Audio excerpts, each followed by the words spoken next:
Medium wave 241.54 metre यानी 1242 kilohertz, FM 100.6 और news on AIR app पर हम आकाशवाणी के वाराणसी केंद्र से बोल रहे हैं। सुबह के 7 बज चुके हैं। प्रस्तुत है कार्यक्रम गुड मॉर्निंग बनारस।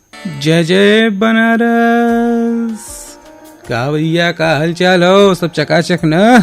तो गुरु हो जाइए शुरू। उठा लीजिए अपना रेडियो और मोबाइल, बढ़ा लीजिए उसका वॉल्यूम, क्योंकि शुरू हो चुका है देश का number 1 show good morning Banaras, आपके अपने चैनल आपकी वाणी आकाशवाणी पर। हमारा नाम बनारस बाबू, हम हैं बनारस बाबू। जी हाँ, आपके रेडियो मित्र आशुतोष यानी बनारसी बाबू के साथ। दोस्तों, आज का दिन है कुछ विशेष और कल का आने वाला दिन है और भी ज्यादा विशेष, क्योंकि आज हो रहा है पिछले 1 साल से चले आ रहे नल नामक संवत्सर और राष्ट्रीय शक संवत का समापन। और कल का विहान होगा नए संवत्सर 2080 के साथ, जिसका नाम होगा पिंगल। साथ ही होगा आरंभ राष्ट्रीय शक संवत 1445। जी हाँ, हमारी सनातन परंपरा में विक्रमी संवत्सरों के भी नाम होते हैं, जिनके अनुसार उन वर्षों का अपना अलग अलग प्रभाव और फल होता है। वैसे तो भारत में विक्रम, शक, हिजरी, बांग्ला, बौद्ध, जैन, खालसा, नानकशाही, तमिल और तेलुगु कई सारे संवत प्रचलन में हैं, लेकिन उनमें से सबसे ज्यादा प्रचलित शक और विक्रम संवत हैं। विक्रम संवत को महाराजा विक्रमादित्य ने उज्जैनी में शकों पर अपनी विजय के रूप में आरंभ किया था। ईसा से 58 वर्ष पूर्व शुरू हुआ यह संवत चैत्र मास की प्रतिपदा से आरंभ होता है। इसका मतलब यह भी है कि जब दुनिया वर्ष 2023 में जी रही है, हमारा विश्व गुरु देश भारत उससे एक पीढ़ी आगे संवत 2080 में प्रवेश कर रहा है। दोस्तों, बनारस को मिनी इंडिया कहा जाता है। यहाँ न सिर्फ नव संवत्सर बल्कि उसके अलावा भी कई सारे पर्व मनाए जाते हैं और उनसे संबंधित जो परंपराएं हैं उन्हें निभाई जाती हैं। आइए आपको उनसे संबंधित एक संक्षिप्त जानकारी देते हैं। कल के दिन महाराष्ट्रियों के द्वारा गुड़ी पड़वा पर्व मनाया जाता है। गुड़ी का अर्थ है झंडा और पड़वा कहते हैं प्रतिपदा को। इस दिन महिलाएं घर के बाहर तोरण और रंगोली सजाती हैं। साथ ही श्रीखंड और पूरन पोली जैसे पकवान बनाए जाते हैं। इस दिन कर्नाटक, आंध्र प्रदेश और तेलंगाना में उगादी पर्व मनाया जाता है। यहाँ मान्यता है कि आज ही के दिन ब्रह्मा जी ने सृष्टि की रचना की थी। साथ ही ये भी मान्यता है कि आज ही के दिन त्रेता युग में भगवान राम और द्वापर युग में धर्मराज युधिष्ठिर का राज्याभिषेक हुआ था। इसलिए इस दिन से नए कार्य भी आरंभ किए जाते हैं। ये दिन वर्ष के 3.5 स्वयं सिद्ध या अबूझ मुहूर्तों में से भी एक है।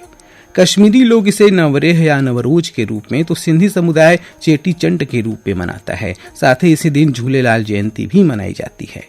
यदि बात करें सबसे प्राचीन भारतीय संस्कृति की, तो इस दिन से वासंतिक नवरात्र का आरंभ होता है। नवगौरी और नवदुर्गा के दर्शन, ध्वजारोहण, कलश स्थापन, आम्रपाली बंधन, पंचांग फल श्रवण और नीम की पत्ती का प्राशन आज के दिन किया जाता है। श्रोताओं, आने वाले नए संवत्सर पर किए जाने वाले और भी कार्यों और उनके महत्व पर चर्चा करने के लिए हमारे साथ जुड़ चुके हैं महात्मा गांधी काशी विद्यापीठ के संस्कृत विभाग के पूर्वाचार्य और अध्यक्ष प्रोफेसर राममूर्ति चतुर्वेदी जी। तो आइए सुनते हैं गुरुजी क्या बता रहे हैं। मंगलम भगवान विष्णु मंगलम गरुणध्वजः चलम पुंडरीकाक्षः मंगलायतनो हरिः। गुड मॉर्निंग के सभी श्रोताओं को प्रोफेसर राममूर्ति चतुर्वेदी के पक्ष से 9 वर्ष की शुभकामनाएं। 9 वर्ष मंगलमय हो। बनारसी बाबू, आपके साथ में कुछ जो है वार्ता करना चाहता हूँ। मुख्यतः 22 मार्च दिन बुधवार को नया संवत्सर प्रारंभ हो रहा है। यह संवत्सर 2080 कहा जाएगा। इस वर्ष का प्रारंभ बुधवार से हो रहा है, इसलिए इस वर्ष का राजा बुध होगा और मंत्री शुक्र होंगे। राजा और मंत्री दोनों मित्र होंगे, इसलिए यह पूरा वर्ष बहुत ही सौमनस्य के साथ सरलता पूर्वक निर्वाह योग्य होगा। ऐसी शास्त्रों की मान्यता है कि इसी दिन ब्रह्मा जी ने सृष्टि का प्रारंभ चैत्र शुक्ल प्रतिपद के दिन किया था। हम भारतीयों का कर्तव्य है कि हम 9 संवत्सर चैत्र शुक्ल प्रतिपद बुधवार से प्रारंभ करें। सूर्योदय के पहले हम आने वाले सूर्य की उपासना के लिए उनको अर्घ्य दें। अर्घ्य में ताम्र पात्र हो या मिट्टी का पात्र हो या कोई जल पात्र हो, उसमें गंगा जल हो या कोई सामान्य जल हो, उसमें चंदन, रोरी और अक्षत और पुष्प और तुलसी पत्र डाल करके अर्घ्य देते। जो अर्घ्य नहीं दे पाए, सूर्योदय होने के बाद जो है कपूर की आरती कर लें या अपने घर पर एक जो है चतुर्मुख दीपक जला दें। ये हमारे 9 वर्ष के आगमन का एक सम्मान होगा। और जहाँ तक हो सके प्रथम दिन गणपति का पूजन अवश्य करें। गणपति का दिन बुधवार माना जाता है। गणपति की आराधना करने से पूरा वर्ष भर उनके लिए मंगलदायक होगा, क्योंकि स्वयं गणपति जो है मंगल मूर्ति कहे जाते हैं। और संयोग से इस वर्ष जो 9 वर्ष प्रारंभ हो रहा है वो बुधवार के दिन प्रारंभ हो रहा है और बुध ही संवत्सर के राजा हैं। अतः हम भारतवासियों को चाहिए कि जो विगत संवत्सर समाप्त हो रहा है वो 21 तारीख को शाम को एक दीपदान से उसका जो है संपूर्ति करें और आगामी 22 मार्च को सुबह सूर्योदय के साथ सूर्यार्घ दे करके उसको प्रारंभ करें।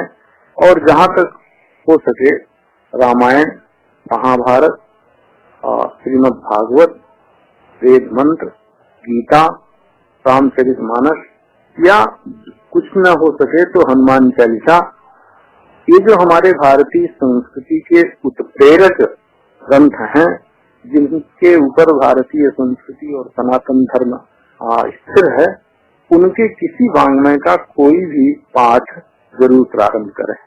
प्रथम संवत्सर से प्रारंभ किया जाने वाला जो यह है सारस्वत समाराधन है, ये हमारे पूरे वर्ष के लिए मंगलदायक होगा। ऐसी हमारी हृदय की अभिष्ठा है और ऐसा ही हम लोगों का मनोरथ भी है कि भारत वर्ष में रहने वाले सभी लोग सुखी हों, सभी लोग संपन्न हों। सर्वे भवन्तु सुखिनः, सर्वे सन्तु निरामया, सर्वे भद्राणि पश्यन्तु, मा कश्चित् दुःख भाग् भवेत्। ये जो हमारी भारतीय संस्कृति की घोषणा है ये चरितार्थ हो और संपूर्ण विश्व अपने उस कल्याण मार्ग पर अग्रसर हो, ऐसी शुभकामना के साथ हम आप सभी गुड मॉर्निंग श्रोताओं को अपनी ओर से मैं आप सभी लोगों की शुभकामना करता हूँ और 9 वर्ष की मंगलमयी बधाई प्रदान करता हूँ। अभी आप सुन रहे थे प्रोफेसर राममूर्ति चतुर्वेदी जी को। हमसे जुड़ने के लिए आपका बहुत बहुत धन्यवाद सर। दोस्तों, जैसा कि गुरुजी ने कहा, भारतीय संस्कृति की यह धारणा रही है कि सभी सुखी हो, निरोगी रहें, सभी का कल्याण हो और किसी को कोई दुख न हो। ऐसा भला कैसे होगा? तो ऐसा होगा क्योंकि भारत सदा से देवी उपासक रहा है। देवी उपासना माता और उसके संतानों के बीच अनुपम प्रेम का चरम है। हम सभी जगह माता का स्वरूप देखते हैं। आ भारती भारती भी, यानी कि भरत जनों की इष्ट देवी भारती भी। इसलिए अब जबकि कल से वासंतिक नवरात्र आरंभ हो रहा है, मैंने सोचा कि क्यों न आप सभी को बनारस में नवगौरियों के स्थान घुमाए जाएं। तो आइए चलते हैं अपने अगले सेगमेंट की ओर, जिसका नाम है आज का मोहल्ला।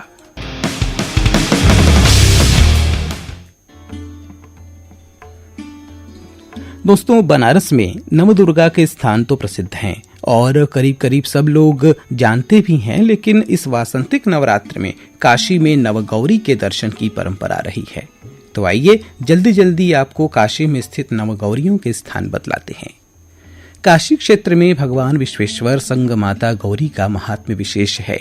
स्कंद पुराण के काशी खंड में नवगौरी का वर्णन, दर्शन, पूजन और विधान उल्लिखित हैं। नवगौरियों में पहली मुख निर्मालिका गौरी गायघाट स्थित हनुमान मंदिर में विराजमान है। कहा जाता है कि जब महादेव ने काशी को अपनी निवास स्थली बनाया, उसी समय माता मुख निर्मालिका गौरी के रूप में सौभाग्य और सुख समृद्धि प्रदान करने के लिए यहाँ पर उपस्थित हुई और विराजमान हो गईं। भूत भैरव यानी कि नखास काशीपुरा के समीप विराजित ज्येष्ठा गौरी द्वितीय गौरी के रूप में पूजित हैं।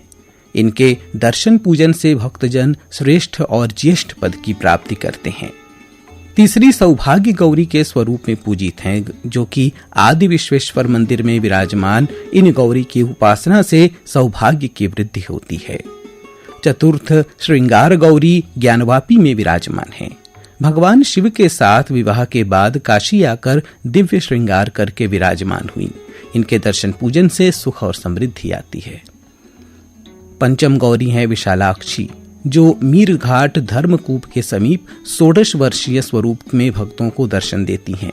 इनके दर्शन पूजन से उभय लोकों में मंगल प्राप्ति होती है और विशाल लक्ष्मी का लाभ होता है, ऐसी मान्यता है।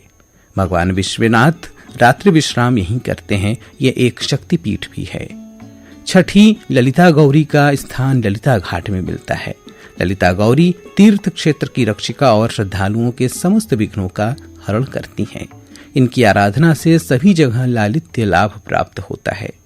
अन्नपूर्णा मंदिर परिसर में स्थित सप्तम भवानी गौरी की उपासना दर्शन करने से समस्त विघ्न बाधाओं का नाश होता है। अष्टम मंगला गौरी का मंदिर पंचगंगा घाट पर स्थित है। मंगला गौरी भगवान सूर्य द्वारा स्थापित है। इनका क्षेत्र पंचनद है। नवम महालक्ष्मी गौरी का मंदिर लक्सा स्थित लक्ष्मी कुंड में स्थित है। स्कंद पुराण के अनुसार यह संपूर्ण क्षेत्र ही बहुत ही अधिक सिद्धिप्रद और महापीठ है।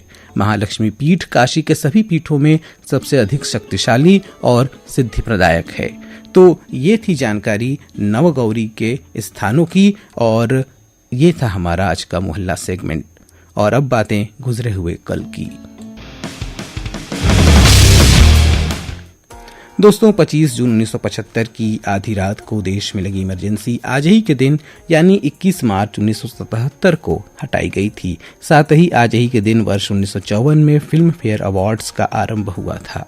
आज है जन्मदिन प्रसिद्ध संगीतकार ख्वाजा खुर्शीद अनवर, नृत्य गुरु नटराज रामकृष्ण और अभिनेत्री रानी मुखर्जी का। साथ ही आज है यौम पैदाइश गंगा जमुनी तहजीब के पैरोकार भारत रत्न उस्ताद बिस्मिल्लाह खां की। प्रतिदिन आकाशवाणी की सभाएं इन्हीं उस्ताद के मंगल ध्वनि से आरंभ होती हैं। इनका जन्म 21 मार्च 1916 को ग्राम डुमरांव, जिला भोजपुर, बिहार में हुआ था। इनके बचपन का नाम कमरुद्दीन था। आप बालाजी घाट पर बालाजी मंदिर में शहनाई बजाते थे। आपके मन में काशी, गंगा और बाबा विश्वनाथ के प्रति अगाध श्रद्धा थी। वे जितनी तन्मयता से बालाजी को शहनाई सुनाते थे, उतनी ही तन्मयता के साथ मुहर्रम की 10वीं तारीख को फातमान में आंसुओं का नजराना भी पेश करते थे। उनका मानना था कि संगीत सबको एक करता है। लीजिए सुनिए संगीत और बनारस पर लंदन के क्वीन एलिजाबेथ हॉल में उनके संबोधन का एक संपादित अंश। अक्सर हम बोलते हैं, एक मौलवी मौलाना कुरान मजीद पढ़ाते हैं, सुभान अल्लाह क्या कहना। एक पंडित जी शास्त्र बतलाते हैं, गीता बतलाते हैं, रामायण बताते हैं, बहुत अच्छा है। बाइबल वाले अपने बताते हैं, सब, लेकिन सब अलग अलग हैं। सब हैं, इबादत उसकी करते हैं, लेकिन सब अलग अलग हैं। हम कहते हैं खरज ऋषभ गंधार मध्यम पंचम धैवत निखाद, 7 सुर है। दुनिया का कोई कहे कि 8 है। तो जब हम सब एक में हैं, पूरी दुनिया के लोग, अरब के हों या अमेरिका के हों या यहाँ के हों, कहीं के हों, जब हम एक हैं तो यही तो एक चीज़ है कि जो इकट्ठा करे सबको। लेकिन संगीत ऐसी चीज़ है, खूब जहन नशीन रखिए, ये जहाँ भी होगा सब एक हो जाएंगे और सब सोचेंगे कि भाई हम सुनते रहें।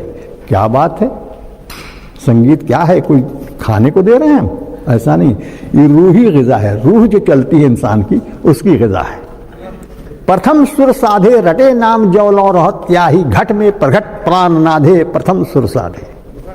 सब तसुर 3 ग्राम गुनियन बखान, अवन गवन जान विद्या कठिन, भेद पायो गुरन संग नाधे प्रथम सुर साधे। प्रथम सुर साधने का क्या मतलब हुआ? प्रथम माने सब जानते हैं, सबसे पहले। प्रथम माने सबसे पहले। सबसे पहले क्या? प्रथम सुर साधे। माफ कीजिएगा, सुर के तलाश में हैं हम, और अभी तक है बच्चेपन से 6-7 बरस की उम्र से इसी के चक्कर में पड़े हैं। और दुनिया के लोग तलाश करते हैं, हम ऐसी जगह के रहने वाले कि जहाँ से रस पैदा होता है उसको कहते हैं बना रस। और ऐसी सूरत में हम और ज्यादा तो बोल नहीं सकते, क्योंकि बुजुर्गों का कौल है, जो सही बात है सही बात बोलना चाहिए और खुद भी अमल करना चाहिए। ये नहीं कि बोल तो गए, अपने में अमल नहीं, ऐसा नहीं, अमल करना चाहिए। और श्रोताओं, अब बातें आजकल की। आपको बता दें कि आज का दिन है बेहद खास, क्योंकि आज है विश्व वानिकी दिवस, विश्व कठपुतली दिवस, अंतर्राष्ट्रीय रंग भेद उन्मूलन दिवस और विश्व कविता दिवस। और साथ ही साथ आज 21 मार्च और आज के दिन सूर्य भूमध्य रेखा पर होने से दिन और रात बराबर होते हैं। आज के बाद से दिन बड़ा होने लगेगा। और अब बातें अपने शहर बनारस की। प्रदेश में पहली बार कुष्ठ रोग से मुक्ति के लिए भिखारी और अन्य को चिन्हित करने को सोमवार से अभियान चलाया गया। इस दौरान कुष्ठ के 3 मरीज सामने आए। इस तरह का अभियान चलाने वाला बनारस प्रदेश का पहला जिला बन गया है। संस्कार भारती काशी महानगर की ओर से 21 मार्च की शाम 6 बजे दुर्गाकुंड स्थित हनुमान प्रसाद पोद्दार अंध विद्यालय सभागार में नव संवत्सर अभिसिंचन समारोह का आयोजन किया जाएगा। पूर्व राष्ट्रपति रामनाथ कोविंद 31 मार्च को बनारस आ रहे हैं।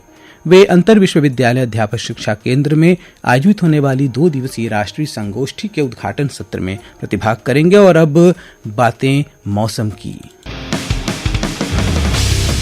श्रोताओं को बता दें कि पश्चिमी विक्षोभ का प्रभाव अभी तक बना हुआ है। इसकी वजह से आज दोपहर बाद धूल भरी आंधी और कहीं बूंदाबांदी तो कहीं गरज चमक के साथ भारी बारिश भी हो सकती है। और अब इसी के साथ अपने रेडियो मित्र को दीजिए अनुमति।